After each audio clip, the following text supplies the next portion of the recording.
All right, let's try that again. Are we good now? Do we have audio? Somebody please confirm with me.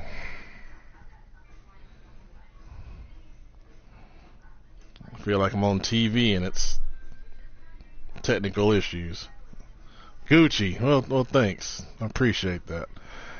All right, so just ignore those first 5 minutes of nothing. We had a couple technical issues there we had to work out. All right, so I'll start back over. We're going to look at divisions right now, and we got the Steelers here at 4-0, the Browns 2-2, Ravens 1-2, Bengals 1-3. Like I was saying when nobody heard me, I think this is a two-team division between the Steelers and the Browns. The Browns lost to the Raiders in week 1. Of course, we have a new Raiders owner now. We'll get into that later on. And then they lost to the Chiefs, who are playing better this year. But I expect the Browns to bounce back, and it'll be a two-team race to see who wins this division. But the Steelers have a 2-game lead. The Ravens and Ravens and Bengals. Ravens have that young quarterback Powell, who's superstar development, but only putting up 51 points in 3 games. They're going to have to figure out something on the offensive side of football to challenge. Bengals are playing better. As you can see, their point spread 101 and 101 means they're not playing bad football. They're competitive in games, but they got A.J. Green and Julio Jones. It's going to be great right now, but in 2 years, it may not be so great. So they're going to have a plan for that. But I like the move of trading Ross for Julio. When you have a season like the Bengals had, you just want to get better. And they got better in the short term for that. And a lot of times in rebuilding, you have to take steps. And, that's taking a step towards being average, and then you can build from there. But AFC North, 2-team race. Look at the AFC South. Now, this is where the big stories lie for me. You look at this. This is not what you had expected based on last year. The Colts being 4-0, honestly, nobody saw that coming. And how are they 4-0? Well, Andrew Luck being healthy is a big reason for that. Of course, they have, receivers in Dorsett and T.Y. Hilton. And, speed is not as big of a deal, but speed with skill, which those guys have, makes a big difference. And you see on the year 159 to 82, that defense is also stepping up and playing well at the same time. They beat the Texans, they beat the Raiders. They beat the Texans twice, the Raiders, and then the Patriots. So if you look at it, are they really hard hitters in the league? No, not necessarily. But when you beat the teams that you're supposed to beat, that puts you in a good position. And they're in a good position right now, for sure. And then you got the Titans at 3-0, and you look at their splits. On 75 points, that's 25 points a game on offense, and then only giving up 29 points in 3 games on defense. If they can't score, they can't win. That's what our old coach used to say. And that's what they're doing in Tennessee, man. I'm trying to pull up their schedule real quick to see who they've beaten here. They had a forced win over the Jets, and they beaten the Redskins, and they beaten the Patriots. So once again, are they beating the top tier? No, but they're beating the teams that they have to beat. And coming out of the bye, they've got 2 divisional games with the Texans, and then a big showdown with the Colts in week 6. So, the Titans and the Colts have a lot to prove here, and that game in week 6 is going to be a big one. It's probably going to be a game of the week, if Daddy Leagues chooses it. Now, the Jags are in 3rd place at 3-1, and they actually cruised to the division title last year. So, for them, it's kind of a shock to say, well, we had a good start, but we're already behind the 8 ball with these other teams playing so well. And they're a good team. They made the second round of the playoffs, and they almost beat the Chargers in the divisional round. They lost to the Steelers by 5, and then they beat the Patriots. They beat the Chargers, and they beat the Texans. So competing right there with really good teams is a good sign. So this is going to be a really good race coming down to the end of it. this season. Then the Texans, it's tough, man. He said he was the worst player in the league. I don't think he's the worst player in the league. He's just really going up against 3 teams that are playing well this season, unfortunately. And just continue to build and try to get better for the future. All right, the AFC East. This is going to be the AFC least. I mean, this is just pitiful, guys. Good Lord. And we had 2 playoff teams come out of this division last year. What the hell? Anyways, the Dolphins sit on top of this trash heap at 2-2. And in all fairness, the Dolphins have had a pretty tough schedule starting out. I know they beat me in week 1. That was a game that, was the last that Taylor was going to play in a Buffalo Bills uniform. And then he beat the Chargers, and then he barely lost to 2 good teams in the Steelers and the Vikings. So, he was right there. He lost to the Steelers by 3 and then lost to the Vikings by 2. I know he was frustrated over the Vikings loss. I'm not sure what happened in that game.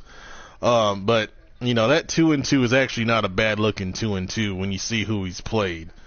Coming out of the bye next week, he's going to have the Patriots, the Bears, and then an important game with the Titans. That's, going to be a good one. So, the schedule will balance out, but he is playing a first place schedule as he won the division last year. So there's a couple more heavy hitters on here coming down the line.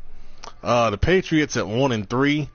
The Patriots actually started out good last year. They kind of faded down the stretch, and now, they're in a tough spot. I think because Brady's getting older, and then the guys behind him, Garoppolo is not young. You're gonna have a plan to see if he's gonna be the future or if it's gonna be somebody else. I think because Brady's gonna hang on maybe one more year after this. But looking at their schedule, they beat the Packers week 1, and then they've lost 3 straight to the Jags, Titans, and the Colts. All those good teams in the AFC South. So, they're losing to good teams, which, it's not a terrible thing, but, you want to start building up some wins. Next 2 weeks are tough as they got the Lions and the Dolphins after that.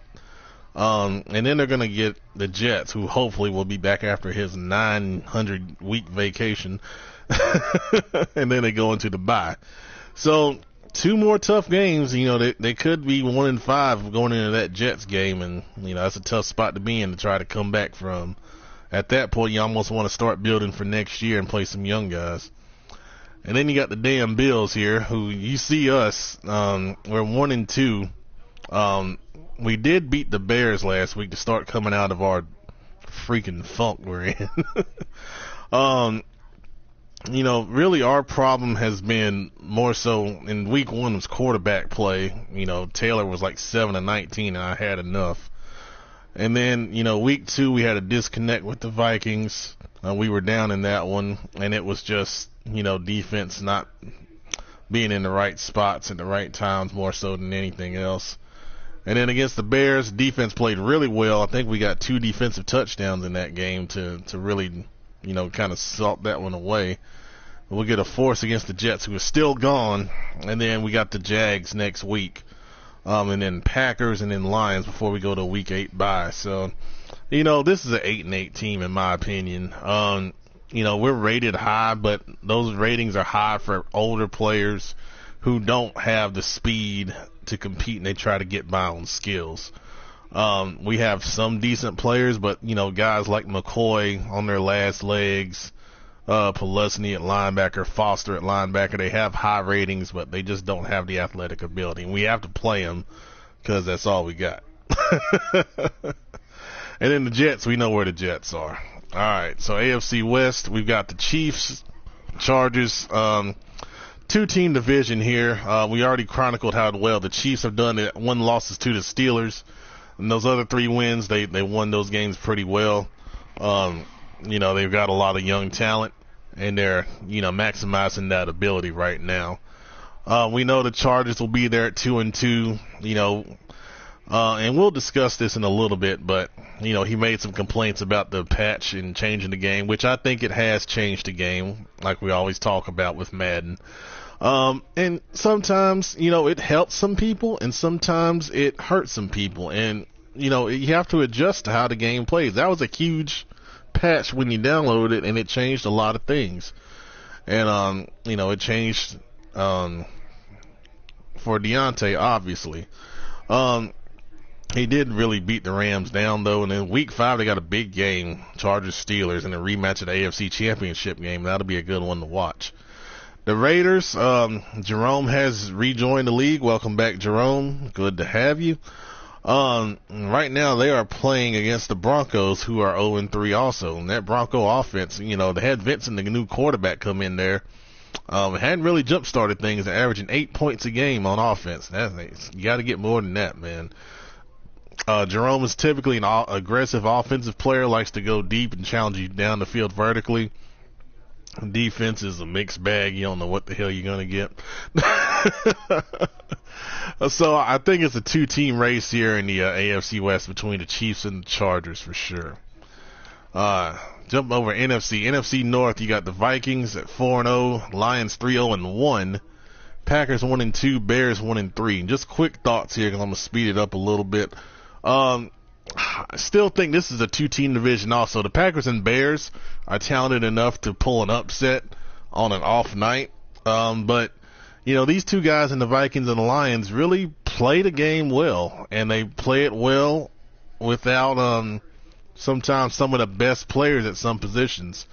And that still shows you that if you have speed on defense and you can have some user skills, you can take away a lot of holes in your defense. And that's what these two guys do pretty well for the Vikings and the Lions, I have to say. Good teams. NFC South, this is surprising with the Panthers at 4-0. I'm going to see who they've played. I still think it was wrong how you did the trade. It's not necessarily the fact of trading Cam Newton. It's just the way it happened. But you get what you feel like is best for your team, and that's what Lee did here. Now they defeated the Ravens, the Bucks post patch. I have to say that for Blake.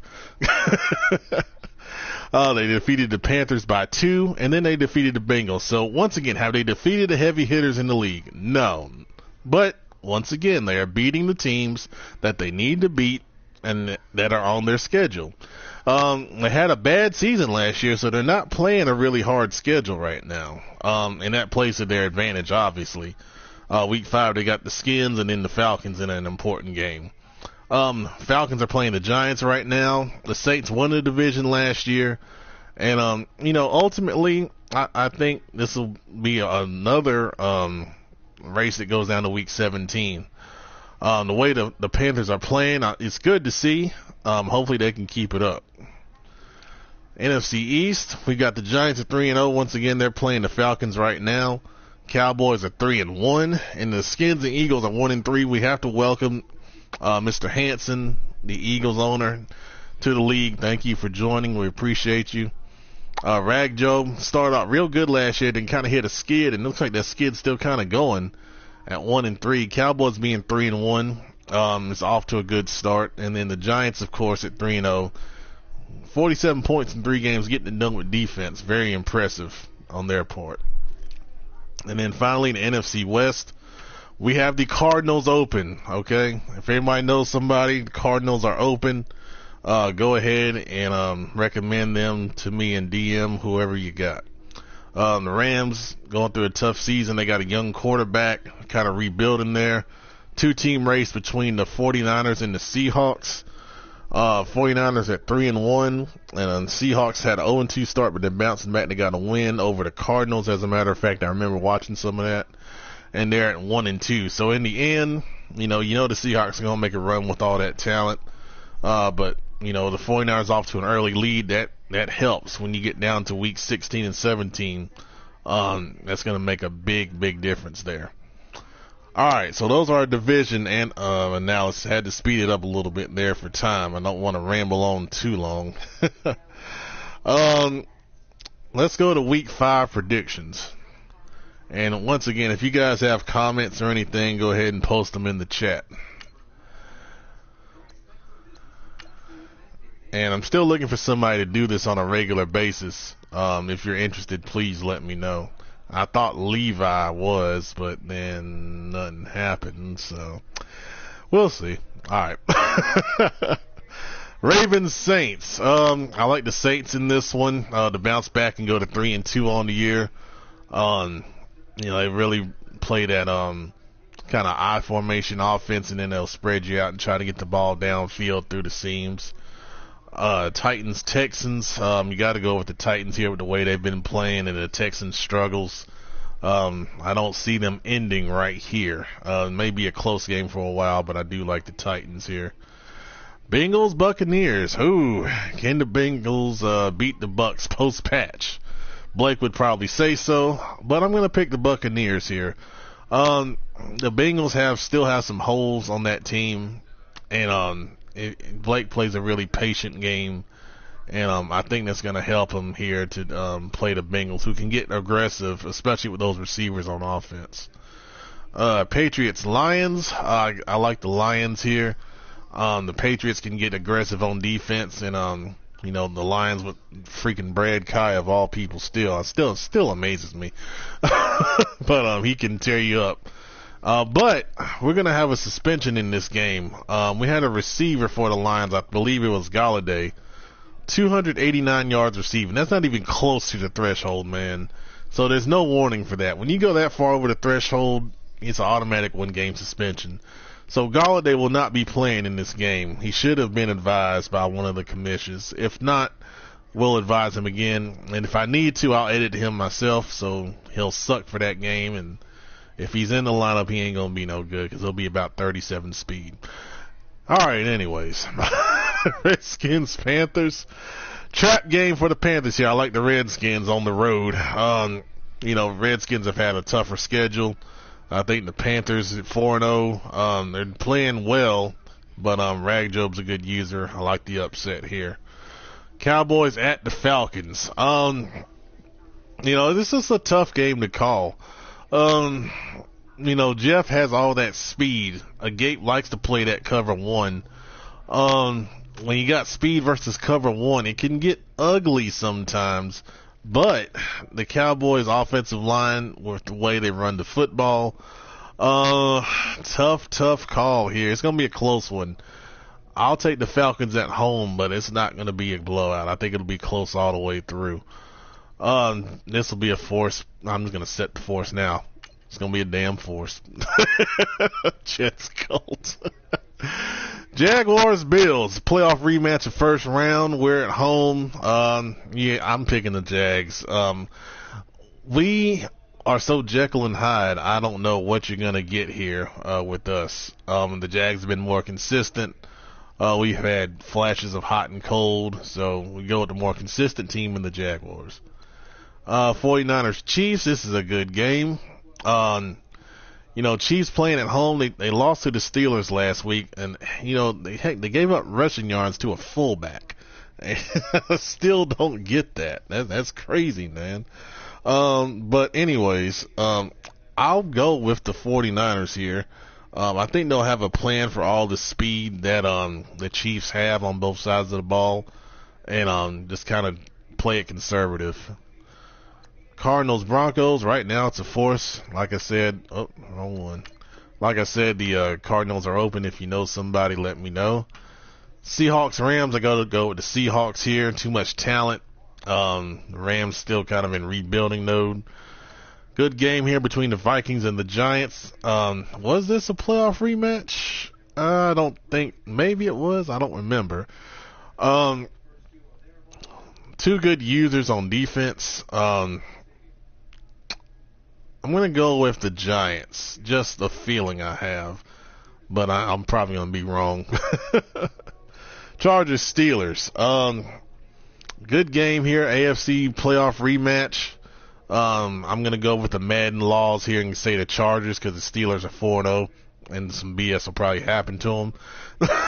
Finally, Packers Bears. If it's played, because Packers is West Coast, I'm going to pick the Packers here. Too much talent, I think, for the Bears, but it will be close. It'll be a competitive game all the way through, for sure. All right. I do see a comment here. Um, Levi phone interfered with the microphone because he dropped it in water. I don't know what that's about. Okay. Well, moving on. Trade reviews. Let's take a look at the trades that have happened so far in the league, and I'll give my 2 cents in on that. All right. Let's scroll to the bottom. We'll work our way up. Preseason trade. Okay. So in the preseason, the Browns traded Larry Ogunjobi to the Redskins for a third-round pick. This was a good trade for both sides here. The big thing that I saw was the Redskins did need a D tackle, and this guy is worth a third. He's a young guy with good skills, and it's a good trade for both sides there. All right, week 2 Steelers trade Ben Roethlisberger to the Bills. Bills trade Tom Savage to the Steelers and a second-round pick. Like I said, after Tyrod Taylor's terrible game in week 1, Al Bundy came out and said he was done. He's our backup quarterback, and he's available in trade. Big Ben will lead the Bills for this year and next year if he doesn't retire. And the price was good. Savage was our backup and a second rounder. I didn't mind. We got it back when we traded Pernell McPhee to the Broncos for a second round pick. Pernell McPhee is one of my favorite players, like I said. But we have 2 really great D tackles in Casey and Marcel Darius. And McPhee was better at D tackle than end. We had a good end. And Philip Alexander. Well, excuse me, not Philip, Lorenzo Alexander. And, we had him expendable, and the Broncos were really needing a D tackle, and he's going to do a good job for them. All right, so here's our obligatory Jeff trade. Falcons trade J.J. Nelson to the Texans. Falcons trade Philip Gaines to the Texans. 2 speed guys. Oh, a fullback traded. Texas trade fullback Jay Prost to the Falcons. Daryl Morris to the Falcons, and then a second-round pick. I'm sure the seconds for JJ, and then Gaines for Prosh and Morris. I can see that. The only thing I'll say is speed is not as valuable in the game. And then with the Falcons getting all the speed they got with John Ross and the guy Corey Green from the draft, it made J.J. Nelson expendable. So is the price a little high? Yeah, a little high, but Gaines is a good speed corner too. So, I can see that. It's not bad. All right, week 4, Saints trade Alvin Kamara to the Bills. Bills trade Brashard Perriman to the Saints, and the Saints trade a third rounder to the Bills. So Brashard Perriman was one of those rare guys who's over 6 feet and has elite speed. So my asking price was really a second, but the Saints didn't have a second rounder. So I agreed for a third, and then Alvin Kamara, who I had plans for, but Kamara is actually going to another team after Advance. So stay tuned for that. So he's kind of arrived in Buffalo, and I just told him to stay in his hotel. Don't even come to the team facility because you're not going to stay here. So he'll be on the move once again. On the road again. Just can't wait to get on the road again. I know my singing's terrible. Alright. So not as many trades this time around. Any questions from the chat here? So I see that Levi says his microphone's fried because it has water damage, so no sound until I get a new phone. Well, that sucks. So we need someone else to step up and do predictions. Until Levi gets his phone straightened out. Well, I just did week 5, so you got some time. So someone step up and do that. That'd be great. All right. Anyone else with any feedback here? We got a late start because, like I said, I was dealing with high school football drama. It's amazing what people will talk about and do for high school football. It makes no sense to me. Once again, we have a Cardinals opening. That's the only opening we've got in the league. We'll be advancing to week 5 here in a little bit once these 2 games end. I think one's already over. Let's look and see.